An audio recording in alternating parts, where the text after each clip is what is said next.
A mi djevojko razgovaraš.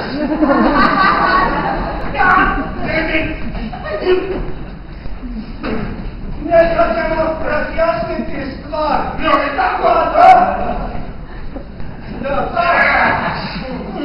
Čekajte! Što se to kreće? Moja starata! To je. Nemojte se, što god se dogodilo, bit ćete samo moja.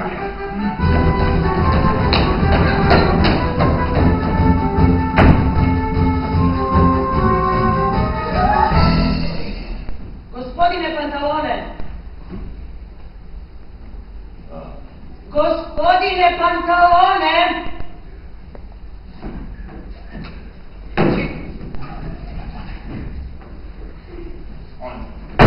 Gospodine Pantalone, ona ljubeznost koju sam se divio u vašim pismima ne odgovara vaš dočeku koji ste mi osobno priredili.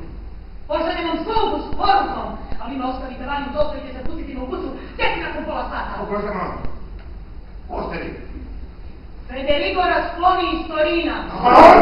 Vama na službu. Što je to vidno? Što to znači? Tu uopće nije gospodin Federico i gospođa Beatrice, njegova sestra. Želim znati kako sve to vodi.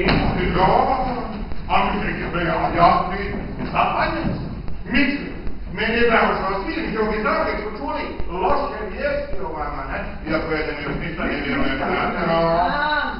Znam, govorilo se da sam poginuo u uličnom sukobu, ali hvala Nebu, bio sam samo ranjen. I tek što sam prizdravio, poduzeo vam ovaj put za Veneciju, koji sam s vama već osobno dogovorio.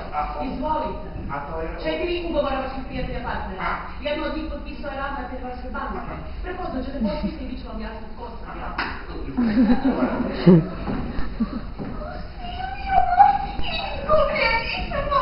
Moja radija bih izgubio život nego vas. Je prokletstvo! Kako to znam ponašto? Sigurno će me prepoznati neku žena da ga otkrije.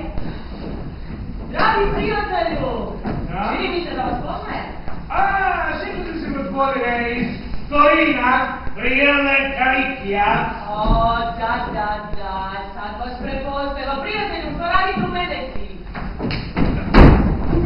Otkrite tko sam. Ne brinite.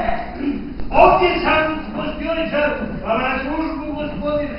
Kada ću vam zadovoljstvo poznavati vas svijesti, ću se u vašoj gospjonici. Biće mi čas, gospodine.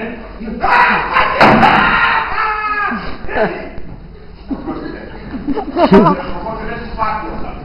Ovo su ugovore gospodina Federica Rasconija, pa sad budu da mi izbino ovo si... Gledajte, ako postoji još kakva sumnja, ovdje je Gaza Brigela, on me poznaje i možemo potvrditi tko sam. Tako, gospodine Šume, pitajte strane.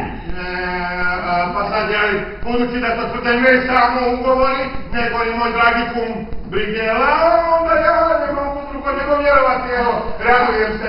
Oprostite ko sam uopće sumnjao, ne? Gospodine Pantalone. Šta? A tko je ova djevojka ovdje? To je Klariče, to je moja kći.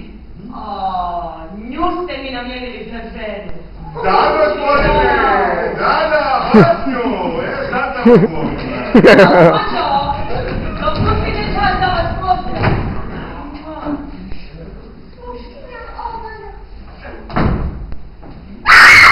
Svako me dočekuje. Pa ja će mi takva je, po prirodi je takva, bože moj. A tko je ovaj gospodin ovdje? To je jedan moj nećak. A ne, gospodine, ja uopće nisam baš nečak. Ja sam zamčnik gospođe Klariče. Kako? Vi, zamčnik gospođe Klariče? Gospodine Pantalone! A zar nije ona meni namirjena? Evo, gledajte, sve ću vam objasniti. Jer budući da smo uvjerovali diskretost priča o vašem smrti, onda sam ne odlučio da ovdje gospodinu Silviju. Ali ja nakon vi ste stigli na vrijeme, iako želite, Klariča je vaša! Ma gospodine Pantalone, gospodine Silvio, istinu vidite i sami svojim očima, ne znam što bih vam rekao. Ja ne vjerujem da bi gospodin Federico htio uzeti za ženu djevojku koja je bila zaručena s drugim.